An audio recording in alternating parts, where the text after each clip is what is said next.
Saludos y bendiciones, mis queridos hermanos y amigos que nos sintonizan a través de tu canal amigo, Verdades Eternas, un canal enfocado en predicar las buenas nuevas de salvación, porque Cristo viene pronto. El que ha de venir vendrá y no tardará. Te damos la bienvenida a la lección número 7 y para esta semana el título de la lección es A uno de estos mis hermanos pequeños. Vamos a pedir la bendición y la dirección de Dios.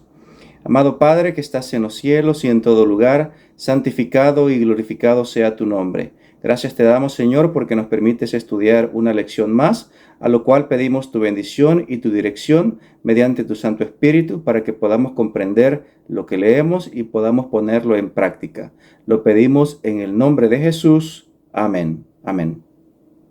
El texto clave para esta semana o el versículo de memoria para esta semana lo encontramos en el Evangelio de San Mateo, capítulo 25 y versículo 34. Y dice la palabra de Dios: Entonces el rey dirá a los de su derecha: Vengan benditos de mi Padre, hereden el reino preparado para ustedes desde la fundación del mundo. Desde los principios de la historia, desde antes de que el mundo fuese creado, el Señor ya conocía y ya conoce todas las cosas, inclusive quiénes son los que van a heredar la salvación. Pero dentro de la omnisciencia de Dios, Él no restringe el libre albedrío. Y tú y yo, nosotros estamos en esa encrucijada que podemos decidir solamente entre dos caminos: el camino que lleva a la vida eterna o el camino que lleva a la perdición eterna. Solamente hay dos puertas, una que es estrecha y angosta, y por ahí entran los que han de ser salvos y heredarán la salvación, y otra que es ancha y espaciosa, donde van a entrar los perdidos. Y de esa manera, pues el Señor siempre pone la bendición y la maldición, la vida o la muerte, la obediencia o la desobediencia, para que tú y yo podamos elegir por qué camino podemos seguir, a sabiendas de que cada uno de ellos tiene sus propias consecuencias. Recordemos que el Señor dice que Él en ninguna manera puede ser burlado. Por consiguiente, todo lo que el hombre sembrare, eso también segará. Así que la lección está sumamente interesante. Quédate con nosotros. El día domingo de la lección se titula La vida y el ministerio de Jesús. El texto clave para este día lo encontramos en el Evangelio de San Lucas, capítulo 4, versículo 16 al 19, y leo la palabra del Señor. Vino a Nazaret, donde se había criado, y en el día de reposo entró en la sinagoga conforme a su costumbre, y se levantó a leer.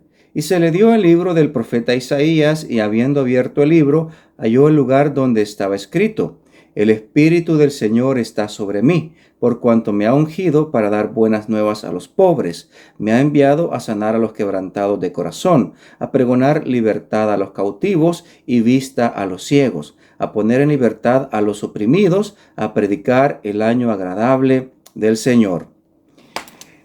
Este texto Jesucristo fue relatado en el Evangelio de San Lucas, cuando Jesucristo fue a su ciudad de Nazaret, donde él se había criado. Y dice la Escritura que conforme a su costumbre fue a la sinagoga en el día de reposo, es decir, el día sábado. El día sábado siempre ha sido y siempre lo será el día santo del Señor, el día de reposo que Él estableció desde la fundación del mundo, cuando Él creó todo lo que existe en 6 días literales en este mundo, y el séptimo día lo reposó, lo bendijo y lo santificó. Y precisamente en el día que Dios estableció para la humanidad, el sábado fue hecho por causa del hombre y no el hombre por causa del sábado. La Escritura no dice que fue hecho por causa de los hebreos o de los judíos o de un grupo específico de personas. El sábado fue hecho para toda la humanidad. Y Jesucristo, conforme al establecimiento de su ley y de su palabra, fue a la sinagoga en día sábado y se levantó a leer. Una de las cosas muy importantes que nosotros podemos rescatar, que el mismo Señor dice a través de su palabra, que el que lee entiende. Es decir, hay una bendición muy peculiar para el que estudia diligentemente la palabra de Dios. El que lee las Escrituras, el Señor le otorga una bendición muy especial: entendimiento, discernimiento, sabiduría. Y dice que se le presentó, él encontró en el rollo del profeta Isaías el texto que se dirigía a una profecía mesiánica, la cual decía: el Espíritu del Señor está sobre mí. Estas batallas nosotros no las podemos ganar con nuestras capacidades físicas, con nuestras capacidades mentales y con nuestras capacidades espirituales. De hecho, el Señor, desde su ministerio, desde que fue concebido en el vientre de su madre, el ángel le dijo, lo que has engendrado del Espíritu Santo es. Por consiguiente, este ser será santo. Desde su misma concepción, el Señor fue engendrado por obra del Espíritu Santo. En su nacimiento, en su crecimiento, Él crecía en sabiduría, en gracia para con Dios y con las personas, y toda su vida fue guiada y fue dirigida por el Espíritu Santo, como lo declaraban Moisés y los profetas del Antiguo Testamento. No es con ejército ni con fuerza, sino con mi espíritu, ha dicho el Señor. De hecho, nosotros en la conferencia del Potomac, en Virginia, Washington y Maryland, estamos en 40 madrugadas. Bueno, son 40 mañaneadas, otras son tardeadas porque pues son de las 7 de la mañana y se está predicando la temática del Espíritu Santo, lo que realmente nosotros necesitamos para poder afrontar cualquier situación física, mental, emocional o espiritual, es la presencia del Señor por medio de su Espíritu Santo. Y el Señor fue ungido desde su concepción, y toda su vida fue ungido y fue guiado por el Espíritu Santo para predicar el año agradable del Señor, para dar vista a los ciegos, para sanar a los enfermos, para atender a los pobres y a los necesitados de este mundo. ¿Por qué el Señor Jesucristo relató este texto? Bueno, de acuerdo al contexto histórico, los hebreos, los judíos, habían malinterpretado las escrituras y entendían que el Mesías vendría con una misión especial. Y esa sería de librar a los israelitas, a los judíos, del yugo romano, establecerse en un reino terrenal y engrandecer a la nación de Israel por sobre más de las naciones de la tierra, como la nación gobernante. Pero cuando el Señor relató esa sumisión en esta ocasión, relató de que él venía con una misión especial: atender a los pobres, a los ciegos, a los enfermos, a los necesitados. Y es ahí donde debe de estar el enfoque de estos versículos, porque muchas veces nosotros podemos malinterpretar las acciones del Señor en nuestras vidas. A veces nosotros le pedimos al Señor que nos bendiga, que nos prospere, que nos ayude, lo cual está bien. Pero al igual que el Señor cuando vino a esta tierra fue malinterpretado. Ninguno de los que vivieron alrededor de él comprendió directamente su misión. Y la misión de Jesucristo fue relatada en estos versículos del Evangelio de San Lucas. Porque los judíos de antaño, los eruditos, los escribas y los fariseos habían malinterpretado las mismas escrituras, y los textos que apuntaban a su segunda venida, que él vendría con poder y gran gloria, las aplicaban a su primera venida. Y los textos que aplicaban a su primera venida, ellos los obviaban porque hablaban de un Cristo sufriente, de un Cristo que venía a padecer mucho y que vendría a atender las necesidades de los pobres y de los necesitados, que ellos mismos obviaban, porque consideraban que los pobres, los enfermos y los necesitados estaban sufriendo castigos por sus mismas consecuencias, por sus mismos pecados, que en algunas situaciones puede nuestras acciones traer graves consecuencias, claro está, pero los hijos de Dios, los conocedores de su palabra, somos llamados a atender las necesidades de los enfermos y de los desvalidos, no a señalarlos, no a criticarlos, no a condenarlos. Y precisamente esa fue la misión que Cristo Jesús vino a hacer a esta tierra. El día lunes de la lección se titula La provisión de Dios para los pobres. Los textos para este día los encontramos en el libro de Levítico, capítulo 23 y versículo 22. Y leo la palabra de Dios.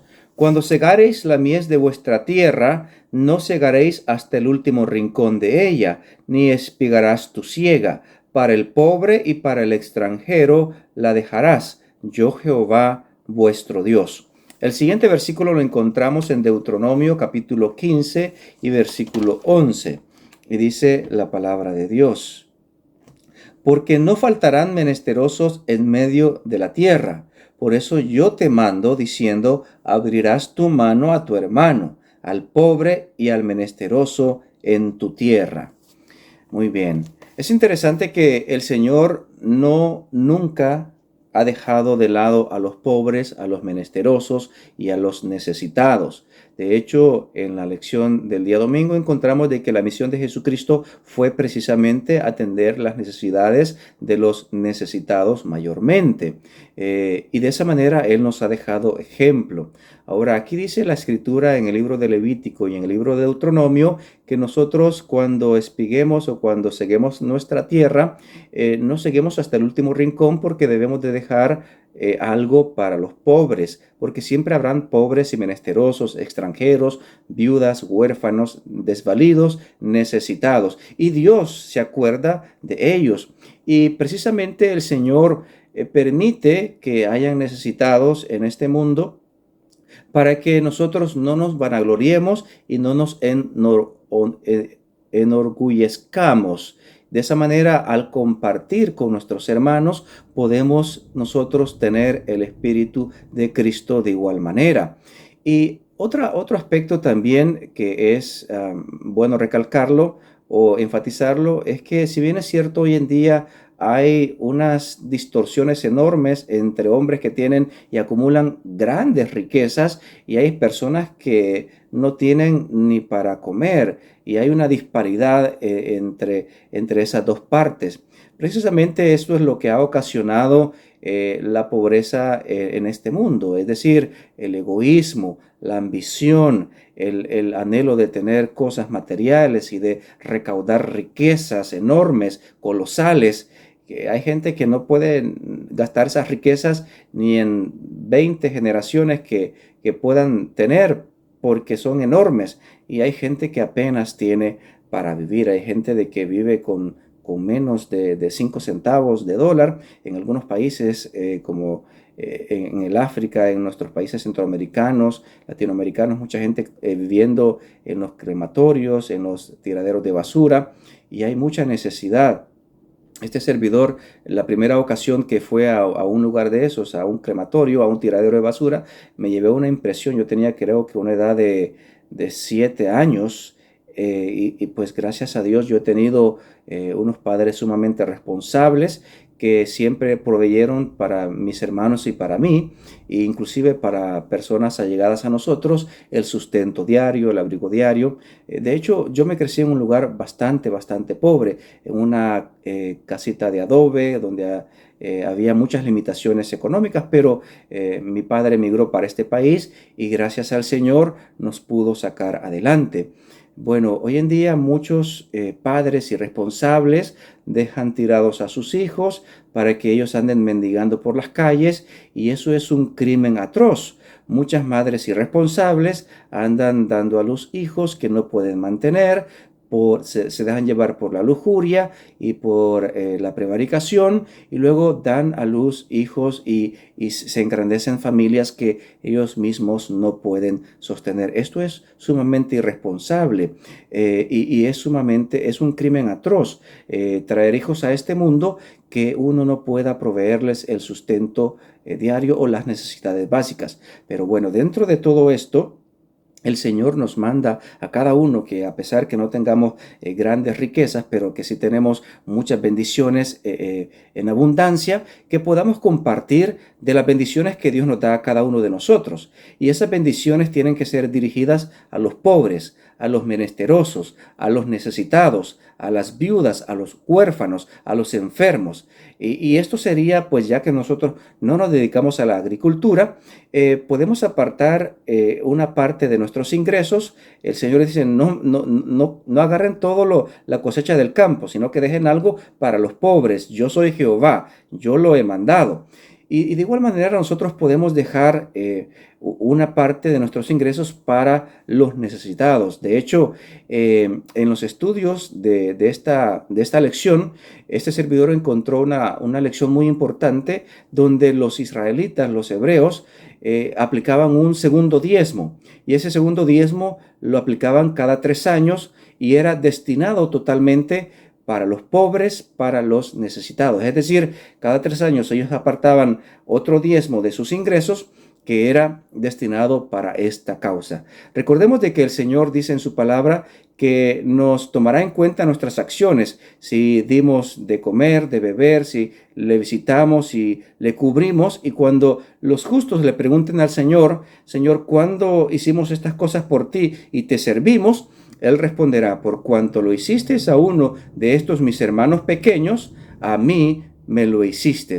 Y cuando nosotros consideramos que el Señor Jesucristo murió por toda la humanidad, por toda la raza humana, ¿cómo sería entonces que debemos de considerar a cada uno de nuestros hermanos y aún más los que tengan necesidad de nosotros?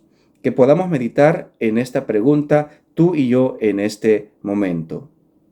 El día martes de la lección se titula El joven rico. El pasaje para este día lo encontramos en el libro de San Mateo, capítulo 19, versículo 16 al 22, y dice la palabra de Dios. Entonces vino uno y le dijo, Maestro bueno, ¿qué bien haré para tener la vida eterna? Él le dijo, ¿por qué me llamas bueno? Ninguno hay bueno sino uno, Dios. Mas si quieres entrar en la vida, guarda los mandamientos. Le dijo, ¿cuáles? Y Jesús dijo, no matarás, no adulterarás, no hurtarás, no dirás falso testimonio. Honra a tu padre y a tu madre y amarás a tu prójimo como a ti mismo. El joven le dijo, todo esto lo he guardado desde mi juventud. ¿Qué más me falta? Jesús le dijo, si quieres ser perfecto, anda, vende lo que tienes y dalo a los pobres y tendrás tesoro en el cielo y ven y sígueme. Oyendo el joven esta palabra se fue triste porque tenía muchas posesiones. Entonces Jesús dijo a sus discípulos, de cierto os digo que difícilmente entrará un rico en el reino de los cielos. Muy bien. Este pasaje es interesante porque encontramos el relato de un joven que tenía mucho dinero, un joven que tenía grandes posesiones económicas, pero él tenía un gran interés. Número uno, él fue corriendo a Jesús porque quería ver a Jesús. Y número dos, él tenía una pregunta que hacerle. ¿Qué puedo hacer para obtener la vida eterna? Por muy buena que sea nuestra condición en esta tierra, siempre el corazón humano anhela algo más, algo mayor, algo mejor. Y eso el Señor lo ha puesto naturalmente en nuestro corazón para que no nos contentemos con nuestra condición que tenemos en esta tierra. Siempre el Señor anhela que nosotros podamos aspirar a una mejor situación, y la mejor situación obviamente es la celestial, estar con nuestro Señor en el reino de los cielos. El Señor le respondió, guarda los mandamientos. Como ellos tenían 1 y 1000 mandamientos que ellos habían inventado, él le pregunta, ¿cuáles, Señor? Ellos habían transversado la ley de Dios y habían inventado un sinnúmero de normas, de reglas y de ritos que las consideraban esenciales para agradar a Dios. Pero el Señor se enfatizó a su santa ley, los 10 mandamientos, y le empieza a enumerar algunos de ellos. No matarás, no adulterarás, no robarás, honra a tu padre y a tu madre, no dirás falso testimonio y amarás a tu prójimo como a ti mismo. Dijo el joven rico, está hecho, Señor. Yo todo esto lo he guardado, yo estoy joven, pero lo he guardado desde mi juventud, es decir, lo guardó desde su niñez, porque los judíos enseñaban a sus hijos a memorizarse la Torá desde que estaban pequeños, a repetirla varias veces hasta que llegaban a memorizarla y a obedecer esa Torá, ¿no? Pero de una forma literal, porque en la práctica espiritual dejaban mucho que desear. Ahora, el Señor le dice, bueno, si quieres ser perfecto, vende todo lo que tienes y dáselo a los pobres y tendrás tesoro en el cielo y ven y sígueme. Y dice la Escritura que este hombre se fue triste porque tenía muchas posesiones. El Señor, conociendo el corazón de este joven rico, le demostró prácticamente dónde estaba el ídolo mayor que él tenía. Y este ídolo estaba en sus riquezas. el corazón de él estaba en sus riquezas, al punto que él despreció la vida eterna por la cual él había llegado a preguntar a los pies de Jesús, reconociéndolo como maestro bueno. Pero no lo reconocía como Dios, porque el Señor mismo le dijo, ninguno es bueno, sino solamente Dios. Es decir, en el principio existía el verbo y el verbo estaba con Dios y el verbo era Dios y ese verbo se hizo carne y habitó entre nosotros lleno de gracia y de verdad. En Cristo Jesús habita toda la plenitud de la deidad. Pero cuando el joven se le acercó, no se le acercó reconociéndole como Dios, sino como un maestro bueno. El Señor le dijo, no me llames maestro bueno si no me consideras Dios. Cuando él le dice, ninguno es bueno sino solo Dios, le está diciendo, si tú me consideras bueno, debes entender que yo soy Dios encarnado. Le dijo Jesús, pero obviamente él no comprendió estas palabras y cuando se fue triste mucho menos. Así que cuando el Señor le pone esa condición que sacrifique su ídolo del egoísmo, de las posesiones materiales, en la abnegación, en el repartir a los pobres, nótese que el mandato era que se lo diera a los pobres.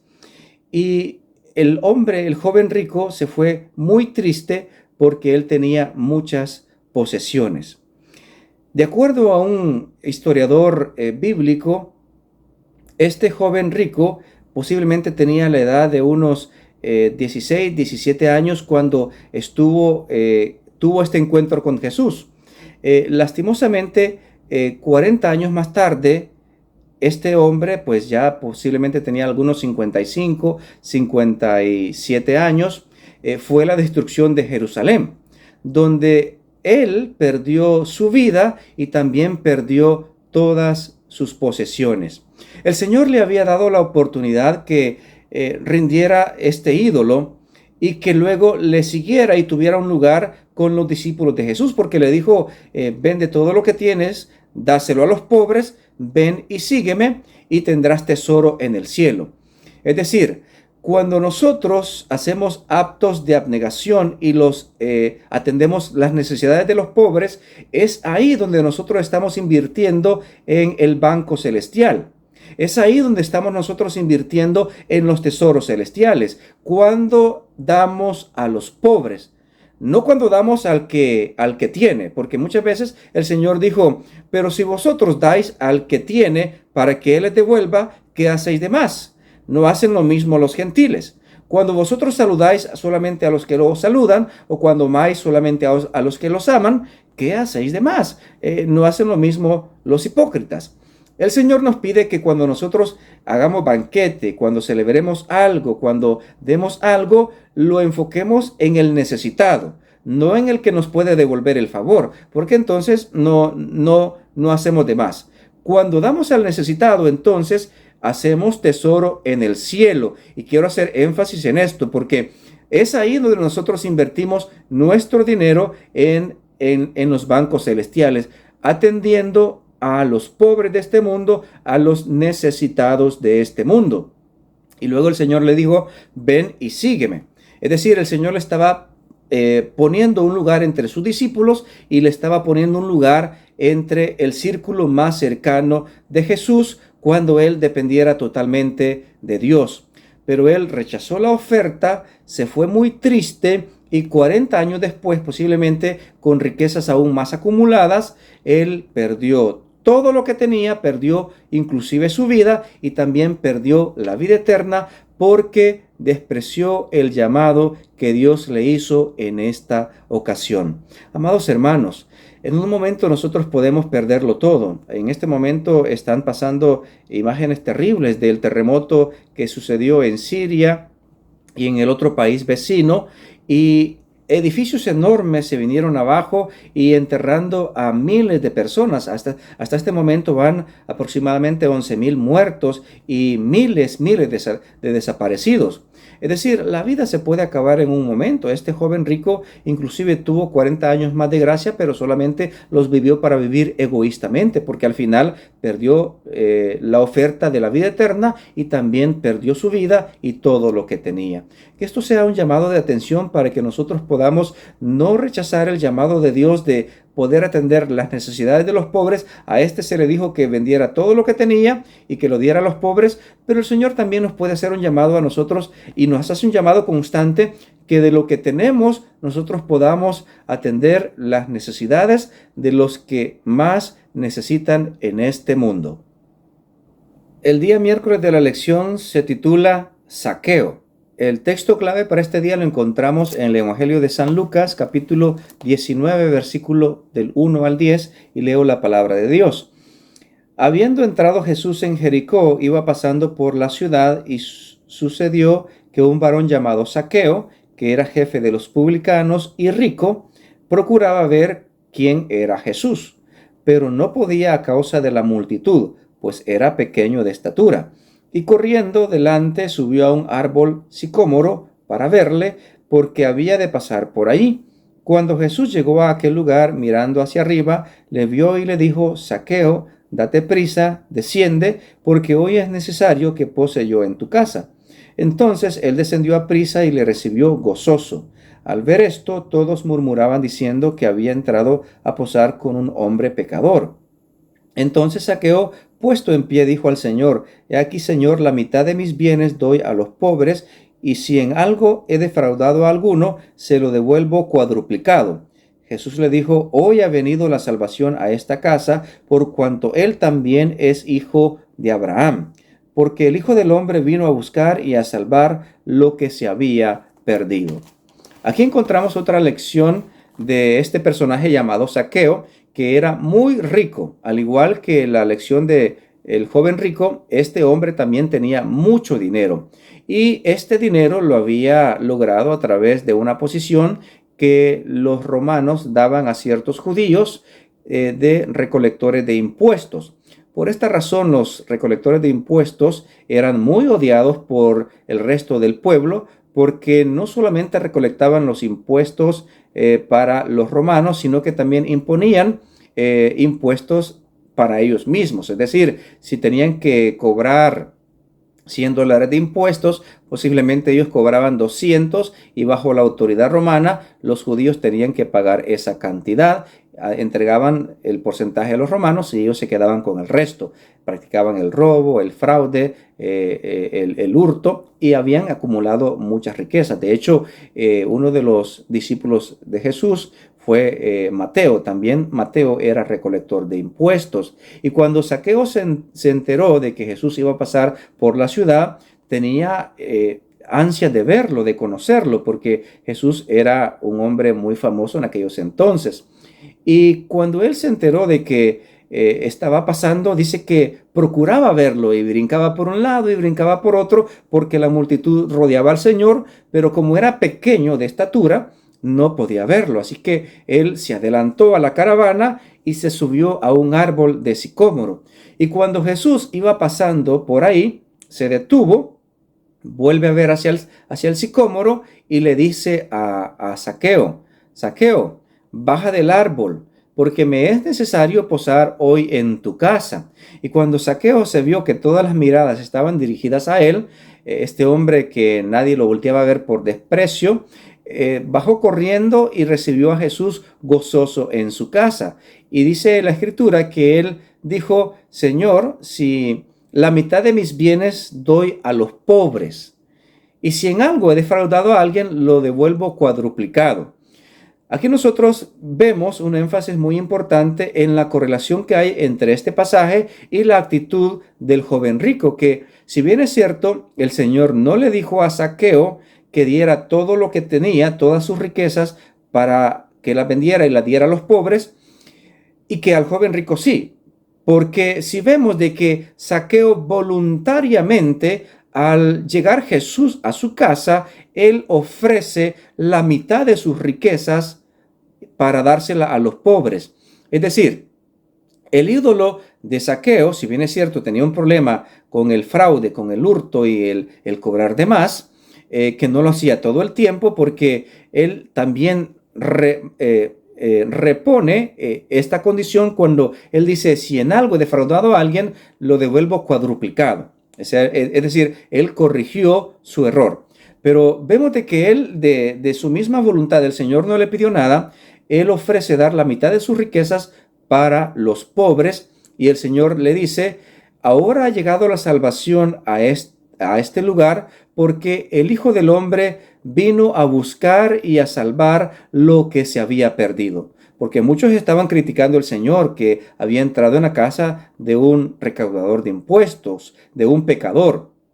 Y aquí lo importante de esta historia, que el Señor vino también a buscar a los acaudalados, a los que tenían dinero, para ofrecerles el don de la salvación, el don de la vida eterna. Al igual que el joven rico, Zaqueo también quería ver a Jesús. Al igual que el joven rico, Zaqueo también tenía mucho dinero, muchas riquezas, pero al igual que el joven rico, también Zaqueo tenía la intención de obtener la vida eterna.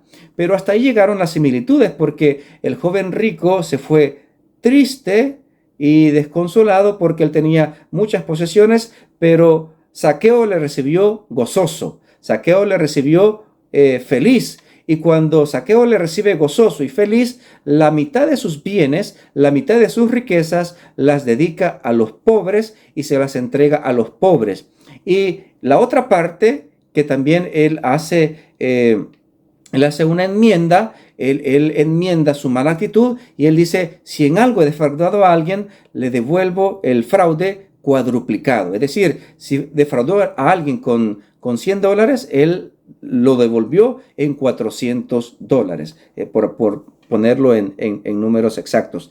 Y el Señor pues recalcó de que había llegado la salvación a esa casa, porque la salvación no consiste en dar lo que yo tengo y de esa manera pues yo obtengo la salvación. No, la salvación no se obtiene en dar lo que uno tiene a los demás, pero la salvación únicamente la obtenemos en Cristo Jesús. Y es por eso de que el Señor enfatizó: ahora ha llegado la salvación a esta casa, porque Él había llegado a esa casa.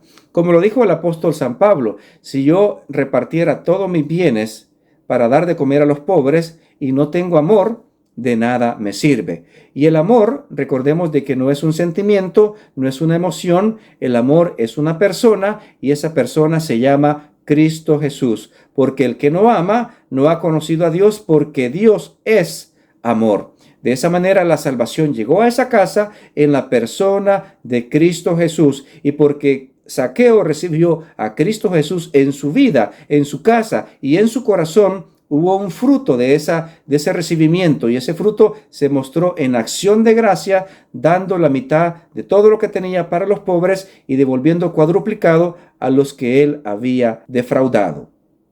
El día jueves de la lección se titula: ¿Has visto a mi siervo Job?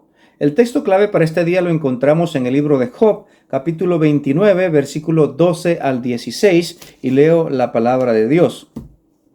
Porque yo libraba al pobre, exclamando Job, que clamaba, y al huérfano que carecía de ayudador. La bendición del que se iba a perder venía sobre mí, y al corazón de la viuda yo daba alegría. Me vestía de justicia y ella me cubría. Como manto y diadema era mi rectitud.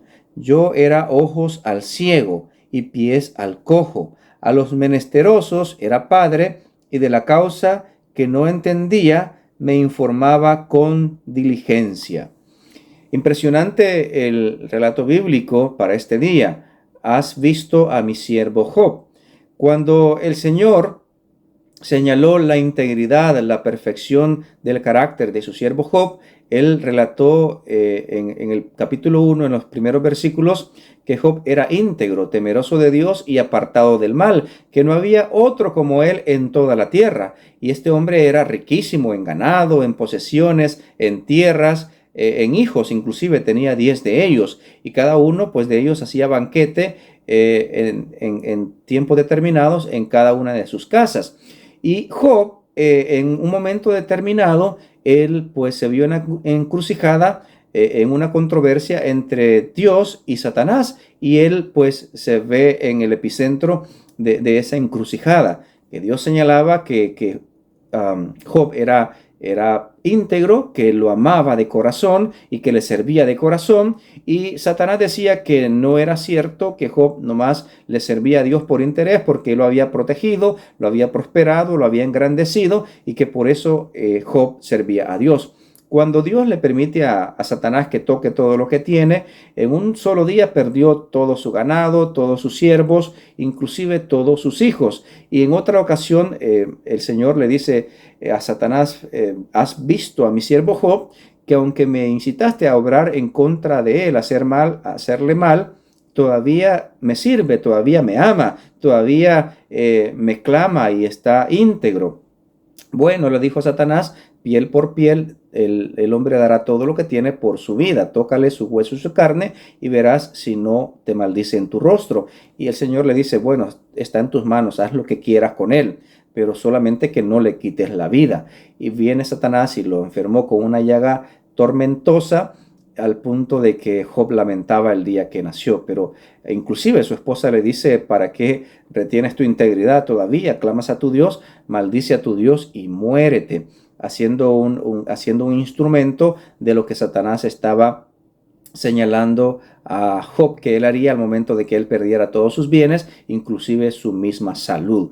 Pero Job se mantuvo íntegro, se mantuvo sirviendo al Señor en los peores momentos de su vida, en medio del dolor, de la tristeza, de la pérdida de los bienes materiales, de la pérdida de sus hijos, que para mí es lo más terrible que lo pudo haber pasado, y aún en medio del dolor, del sufrimiento, de esa llaga que con la que Satanás lo hirió, que él se tenía que rascar con una teja, y que clamaba y que lloraba y que él preguntaba por qué le estaba pasando esto. Y entre una de las cosas que él relata es su integridad, su servicio a Dios, su amor a Dios a través del servicio de los pobres. Y voy a volver a leer el versículo 12 al 16, haciendo énfasis, porque él dice, porque yo, dice Job, libraba al pobre que clamaba. Él, cuando había un pobre, él lo libraba porque él tenía mucho dinero, tenía posesiones materiales, y él no solamente era un hombre que hacía servicios religiosos a Dios y que le adoraba al Señor con alabanzas, con sacrificios al Señor, sino que también en el servicio al pobre y al huérfano que carecía de ayudador. Job también ayudaba al huérfano, al que no tenía padre. Job venía y le extendía su mano. La bendición del que se iba a perder venía sobre mí. Si alguien dice que se iba a perder por causas económicas, Job no permitía que eso pasaba, sino que él también ayudaba a los que estaban por perderse de hambre, de frío, de necesidad. Y al corazón de la viuda yo daba alegría. ¿Cómo él alegraba el corazón de la viuda? Pues atendiendo las necesidades de la viuda, ayudando a las pobres viudas. Job hacía todas estas obras de amor y de justicia, y es por eso de que Job era inclusive nombrado por el mismo Dios, que no había otro hombre como él en toda la tierra. Y no era simplemente porque estaba él aislado en su hogar, en su mansión, dentro de sus riquezas, alabando el nombre de Dios día y noche, que sí también lo hacía, pero que él demostraba su amor a Dios atendiendo a los pobres, a los necesitados, a las viudas, al cojo. Y sigo leyendo y dice, al corazón de la viuda daba yo alegría, me vestía de justicia y ella me cubría, como manto y diadema era mi rectitud. Yo era ojos al ciego. Él recibía a los ciegos y los guiaba, él los ayudaba, él era el ojo de los ciegos. Muchas veces ustedes han visto personas que tienen mucho dinero, que son sumamente arrogantes, que ven con menosprecio a los demás, a los necesitados. Y aún personas que no tenemos mucho dinero podemos actuar con arrogancia, con prepotencia, mirando con menosprecio a los necesitados. Job era un hombre riquísimo, que tenía mucho dinero, muchas posesiones, y él, cuando miraba un necesitado, cuando miraba a un ciego, él lo tomaba de su mano. Este hombre multimillonario lo tomaba de su mano y lo guiaba por el camino que él necesitaba andar. Y luego dice, yo era ojos al ciego y pies al cojo. Él también ayudaba a los cojos, a los necesitados, y a los menesterosos era padre. Y lo que más me llama la atención aquí, en estos versículos, es que dice, y de la causa que no entendía, me informaba con diligencia. Lo más impresionante de este relato bíblico es que, aparte que él ayudaba a todas estas personas necesitadas y que atendía sus necesidades, él también averiguaba de una causa que no entendía. Usted por casualidad no sabe de aquella persona que vive en aquel rincón. Oh, sí, le decían a Job, esa persona tiene esta y esta necesidad. Y él dice que él andaba preguntando con diligencia por algún necesitado. Es decir, no solamente ayudaba a los que él miraba que pasaban cerca de él por su casa, sino que también él preguntaba por otros que no conocía. Él averiguaba la causa del necesitado que no entendía para atenderlo con diligencia. Y es por eso que nosotros ahora podemos tener un mayor panorama de por qué Job era afamado por todos los cielos, y que esa fama la renombraba inclusive el mismo creador del universo. ¿No has visto a mi siervo Job, que es hombre íntegro, temeroso de Dios y apartado del mal?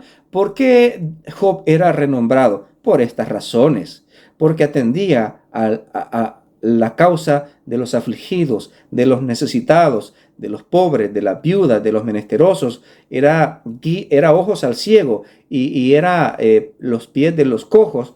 Y la causa que no entendía, él la atendía, la averiguaba con diligencia para solventarla. Impresionante el testimonio del siervo Job. Que Dios nos ayude, mis amados hermanos, para que tú y yo también podamos alcanzar la perfección, la integridad que este siervo de Dios tenía, que tenía muchas riquezas, y por esa integridad él fue causa de oprobio, de controversia, y al final él alcanzó la victoria. El mismo Dios vino en persona a atender su causa y le duplicó todo lo que tenía, ¿sí? Y todo lo que él había perdido, el Señor se lo duplicó, y ahora él está esperando la vida eterna juntamente con todos los herederos de la salvación, porque demostró tener una integridad sin precedentes, algo que tú y yo es digno que imitemos. Alabado y glorificado sea el nombre de nuestro Dios. Muchas gracias, queridos hermanos y amigos, por quedarte hasta el final de este video. Si te gustó y fue de bendición para tu vida, te sugiero que lo compartas a través de todas tus redes sociales, que si no te has suscrito a nuestro canal de Verdades Eternas, que puedas suscribirte. Recuerda que este canal está enfocado en predicar las buenas nuevas de salvación, porque Cristo viene pronto. El que ha de venir vendrá y no tardará. También, si tú nos quieres ayudar a este ministerio para que pueda seguir creciendo, te pido que le puedas dar un like a este video, que puedas poner tus comentarios, que lo compartas, y que si no te has suscrito, que te puedas suscribir. Te hago una invitación para que nos puedas acompañar a la lección de la siguiente semana, la lección número 8 de la escuela sabática, y el título de esta próxima semana será ¿Cómo planificar para tener éxito? Así que te invitamos cordialmente para que puedas estudiar con nosotros. Que Dios te bendiga y te guarde, que Dios haga resplandecer su rostro sobre ti y que Dios tenga de ti misericordia. Que Dios alce a ti su rostro y que Dios ponga en ti paz. Nos vemos con la ayuda de Dios la próxima semana. En sus promesas y en sus